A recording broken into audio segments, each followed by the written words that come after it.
Lior, thank you for joining us. I'm glad to be here. Thank you for having me. Well, gentlemen, let me just start off with the precious metals this year. And Cliff, let's start with you. What are you seeing right now with precious metals? Because it had an amazing 2016 coming out of this horrible downtrend. Especially in the mining stocks that the underlying companies, just a big bull run last year, and then we've kind of had the fall and the winter months, a pullback. But now it looks very, very solid here. What is your data showing you? What do you see happening for the precious metals in the near term and overall for 2017? Well, a couple of different ways to look at it. I've got like geographic references that suggest that Australia precious metals are going to take off. Indonesia, we're going to have a couple of very successful companies that are, or actually Indonesia/Malaysia in the archipelago in there, are going to take off with their production. So I do actually have that. I do have some indications of a geographic resurgence in mining that way. Insofar as prices and these sorts of things relative to the U.S. dollar, we're going to go through a period of disruption here from March through May, and then a slight hiatus, and then another period that's going to be even worse from, say, end of July through to the end of the year.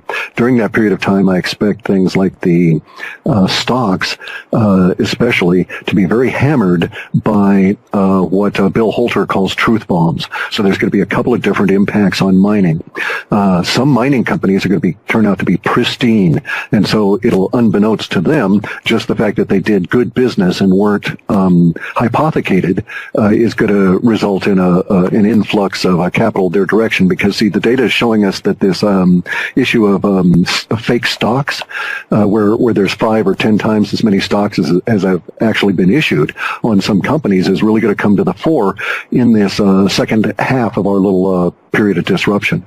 And so we're going to have all these sort of, within the mining industry, trends that are going to affect us that way. And then on the other side of it is, from what we're viewing here, is going to be an upward pressure on price, and maybe even kicking into something close to hyperinflation as we go through late summer and into fall. You believe, just to be clear, a hyperinflation could happen in the United States within the year?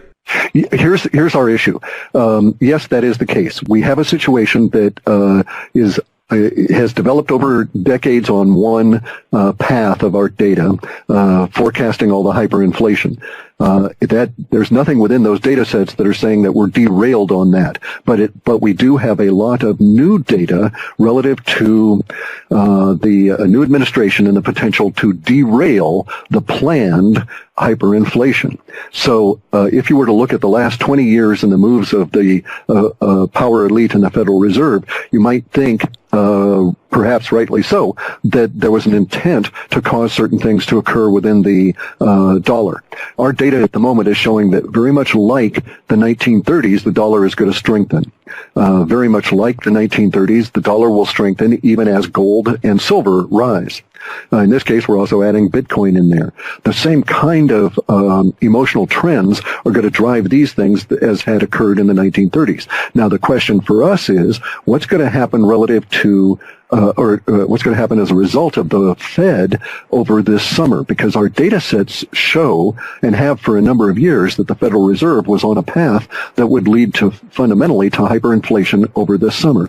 And those macro indicators that are saying that the dollar is degrading in value are still all there, in spite of this apparent emotional turnaround in a number of areas. So it's very contradictory, but we show the dollar sort of rising in value relative to all the other paper currencies, and at the same time falling in value relative to gold, silver, and Bitcoin. And I'm not an economist, okay? I don't pretend to understand how all of these mechanisms are going to work themselves out in manifesting.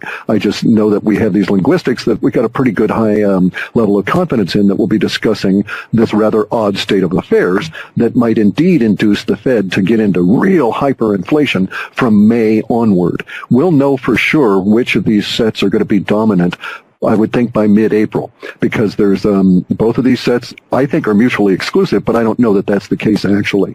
But one set shows the Fed reacting to pressure on the dollar by both raising interest rates and hyperinflating. And the pressure on the dollar is going to come as a result of the I guess you'd have to call it a crack up of the euro as a currency. So we've actually got data sets now that show a resurgent drachma and a lira.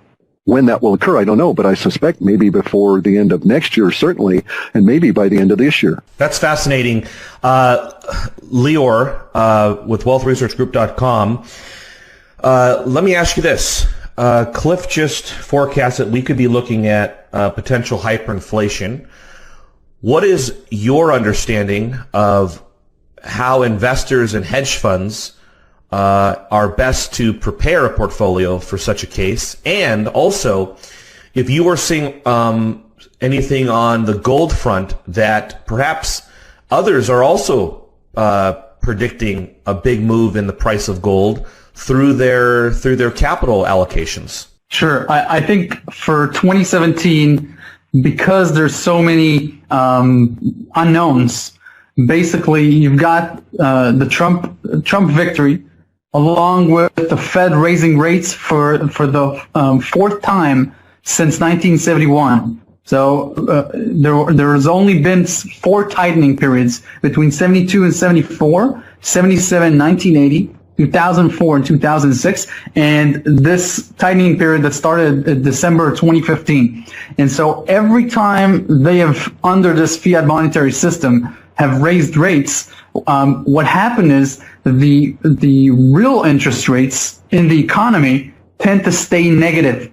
So official U.S. year-over-year price inflation right now is about 2.5, and the Fed funds rates is not that. And so we are in a negative environment. And that means you need to focus on 4 things. You need to focus on wealth preservation, and you can do that by allocating some of your funds into the physical precious metals, into cryptocurrencies such as Bitcoin, as CLIF rightly noted, and you can allocate them into other chaos hedge type assets. But you should not only focus on that. That has been very volatile and very dangerous over time if you're looking to grow your wealth. So if you're looking to take some of your funds and put it in vehicles that grow in these types of environments, you need to think about companies that have consumer loyalty. Because if you have that, even if they have to push these prices up to consumers, they can still have the same amount of customers buying their products. I'll give you an example. Say if Coca-Cola, for instance, raises their Coke by just a few margins because inflation has gone up and sugar prices have gone up. All their operations have gone up, and they push this price to the consumer to keep their margins up. Probably there's not going to be a lot of consumers that reject Coca-Cola from now on. So that kind of company, for instance, could be very good. And on Wealth Research Group on the site, on the top menu on the left tab, we have wealth stocks, which are download PDFs about 6 companies that we believe are exactly the type of stocks that you would want to cash in over this 2 to 5 year period. But not only that, we see a lot of hedge funds and a lot of smart investors, including Druckenmiller, who has made, as you know, he's made big moves in gold, and now he's back. And the reason I think he's back is because this type of environment where inflation rises, but you still have negative rates, and oil prices are pretty stable, is very, very favorable for mining shares. And the reason is their operational costs are mostly derived of energy costs. So that's very important to understand. If we are at Wealth Research Group, we focus on the best type of mining entrepreneurs in order to stick with the best, with the top jockeys. CLIF, Trump. Can I respond to that real quick? Absolutely, absolutely. Go ahead. Something that we need to note here that just jumps out from my data is we're in the woo-woo business, the far reaches of what would be considered even art, let alone science, but nonetheless we have some level of accuracy.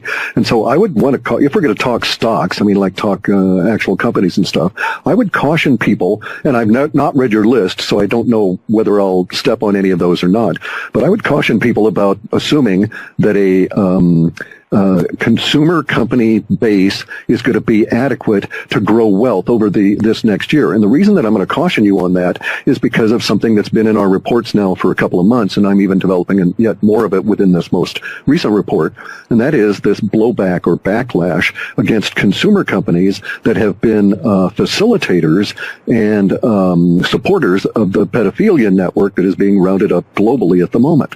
And so I've actually got data in my data sets that say this company, the other company, and so on are going to be hit by really, from their viewpoint, very damaging consumer reactions when it comes out that these firms were involved at very deep levels, not only in personnel but in their actions. So as a example, I would suggest that if anyone wanted to see the kind of actions that would be or the kind of prompts that would get action out of the consumer, you might look at the cartoon companies and just pick a cartoon manufacturer for children and then go and Google them and see if, with the word subliminal. If they've got those two together, if there is a background of subliminal text being put into those cartoons, you can bet that this company is going to have huge economic problems by the end of this year. We've got a wave, if you will, of psychological response that will roll through the states here that may actually crush what you and I think of as mega global household name kind of companies at this moment. I assume you're referencing to Disney and beyond. But yes, Disney's got they're in a world of hurt. Yeah, but we can start talking about any of the manufacturers of cartoons, and you can also start talking about the manufacturers of consumer goods. So if you can find a tie now that is easily accessible within a simple search, and this is one of the ways you can analyze trends. Does it pop right up even in the controlled media of Google, and then go and look on a DuckDuckGo or some of these other search engines. And if you get a different response, you'll see that Google's hiding something. But look at the top 5 or 10 responses that come up for any of the companies that's going to be accused of sexualizing children. These guys are going to have a global problem that may extend for, 5 or 10 years, and a lot of them won't survive. Just a caution. Now, on the other side, I think mining companies are good, and we're also getting some links between the mining companies and our Antarctica subsets in a big way. So some of these companies that have mining expertise are going to benefit from the Antarctica boom, even though not necessarily going there to mine. They may be hired by officialdom to come on in and dig stuff out for them. Lior and Cliff, I want to ask you guys this. So you've got a Republican Congress and you've got a Republican president. Any type of crisis, whether it's hyperinflation, as you noted, Cliff, or a severe recession or downturn, or even a whole systemic reset, whatever, if this happens, and it happens on one party's watch, I would bet that party would be screwed for the next 2 to 3 decades. Lior, let me start with you. For a major systemic crisis to happen in the next year to 2 years, what do you think the odds are? Because I'm guessing that the powers that be are going to be fighting this with full force. Sure. Look, what you should be watching right now is the fact that the average person in the U.S. right now cannot afford to participate in the stock market. What I mean by that is this. The Dow Jones Industrial Average has now become so overpriced that it would take 27.51 weeks of income for an average U.S. employee to afford the Dow Jones. That's over 3 standard deviations higher than the historical standard deviation. Just to give you an example, in 1980, when the last major bull market in the Dow Jones started, it was 2.93 weeks of income. So right now, it takes someone so much weeks to participate in the Dow Jones and in the stock market that this is unsustainable. What that means is there's desperation for the average person, because on the one hand, he's seeing 0 interest rates and he can't make income. I would say this, the type of retirees that I'm speaking with are telling me that they have saved up $1 million for retirement and they were banking on 5% bonds. Now, at 5%, you're getting $50,000 a year. Let's say you live 20 years after retirement. That's $1 million worth of interest income that you were banking on that now you don't get. So what do? You tried to make it up by investing in the stock market, but now you can't even do that. So you save and save and save because you have no other option. Along comes this new president with major infrastructure plans, with major stimulus plans for the U.S. economy, and a lot of people are banking on a major change in the U.S. And that's why we see major banks, for the first time in years, becoming bullish on commodities worldwide. And I'm not just talking about precious metals. I'm talking about base metals like zinc, like cobalt, like lithium. We're seeing so many things intersecting in that perspective. And it's just important. I know that CLIF already mentioned this, but mining companies there's thousands of mining companies. Now, over history, there have been a very select few individuals who have founded companies that have made shareholders a fortune. It's very hard. It's a hard business, CLIF. I'm sure you would agree, to mine out of the ground. It takes so much effort at the beginning, even if you find a discovery, and therefore you need to stick with a very specific individual. Do you agree with that, CLIF? Well, certainly. I've done mining. It's terribly difficult. CLIF, I want to turn the conversation to this potential hyperinflationary event. If this happens on Trump watch, Trump will probably likely be impeached easily by the Republican Congress or the new Democrat Congress that would take over in less than 2 years. What do you think? I don't see either of those. I don't see either of those as necessarily guaranteed. Okay, I don't see it as a Republican president and a Republican Congress. I see it as Trump versus the establishment, and he's desperate. I actually see it as a counter coup. All right, so Trump is in place because of his staff guys and the thinking that was involved there. So I'm not necessarily of the opinion that impeachment would follow any kind of an economic issue. They're going to try and impeach him no matter what, because the establishment is desperate to get rid of him. What we are looking at here is a race, and this race needs to be put into its most crude form in order for everybody to understand economically.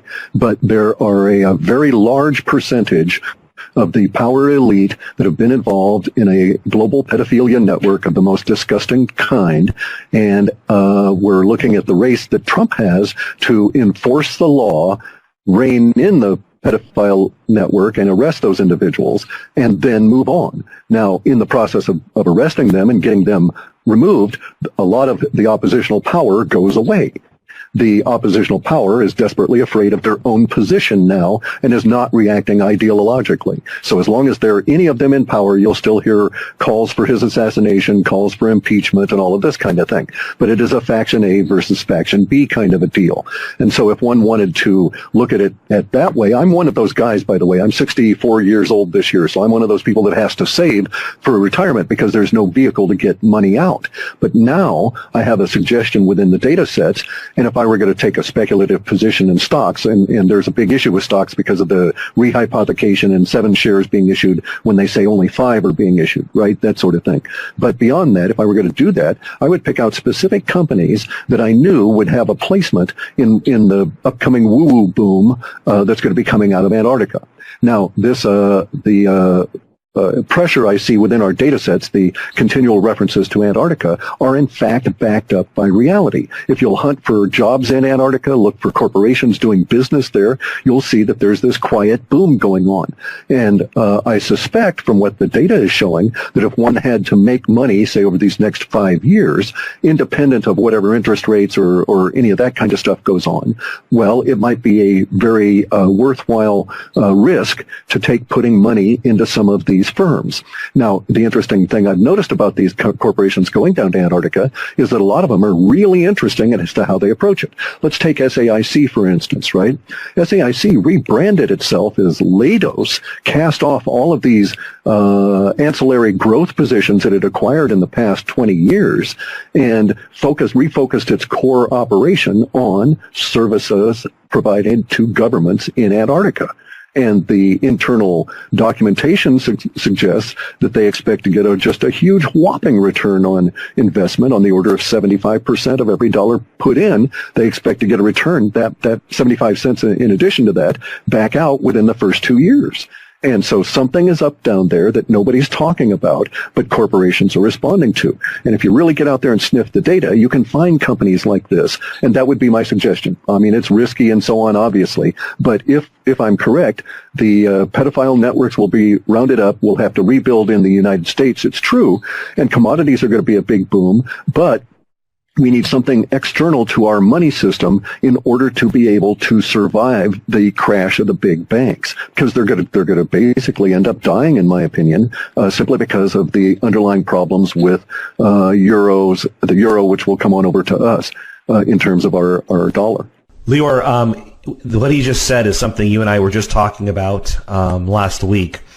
What are you doing to physically prepare your family, and what do you suggest people do to physically prepare for a major systemic crisis that could happen here, an implosion of the banks? Let me start with just the data regarding gold. If you take the 1980 high and you quantify it with inflation until today, it's $18,416 US. So we are definitely not, even the 2011 high, based on growth of real money in the U.S. money supply is $2,986. So we are a long ways off from the inflation adjusted and the real U.S. money supply adjusted price of gold.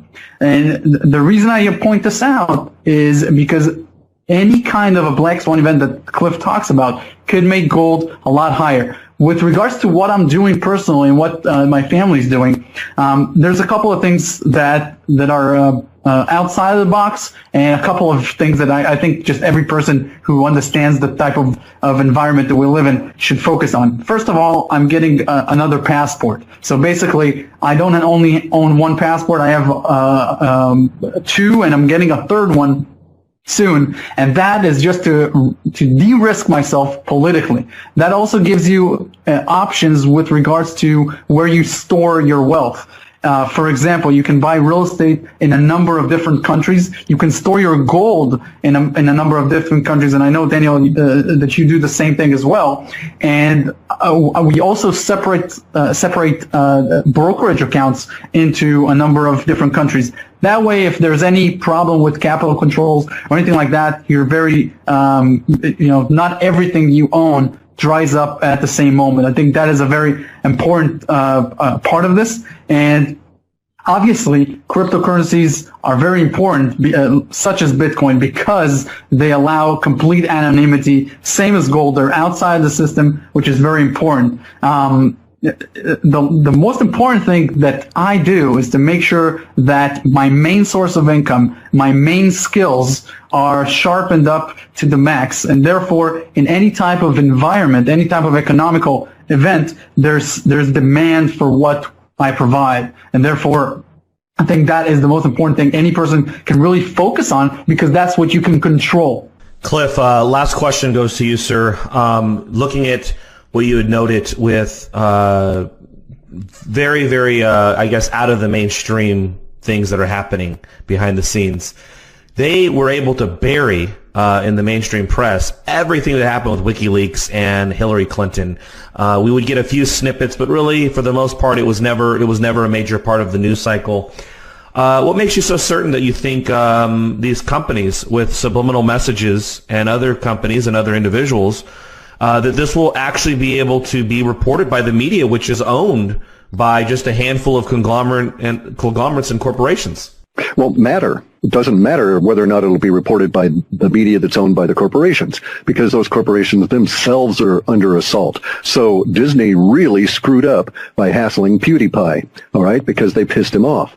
And in doing so, they are now the subject of his stabbing humor that is in fact changing they're the post-millennial generations, Generation Z, and all of these kids are waking up. So I've got 8 and 9-year-olds that are communicating with me because they want pointers to find out which part of a conspiracy, which part of the theory around a conspiracy actually has more validity than not. Okay, so this is a radical change. PewDiePie he's like the reigning god of YouTube. If he should move and decide to take his action to any one of the other YouTube clones that are developing, it would be my suggestion that YouTube and Google stock would crater simply because you would have close to, you'd have 53 million subscribers plus his girlfriend's subscribers that would leave, and then you would have all of those views gone. So maybe they would lose 18 or 20% of their ad revenue with a single exit by that individual, and then everybody that piggybacks on him and so on. So the corporations themselves are now, their media has now been made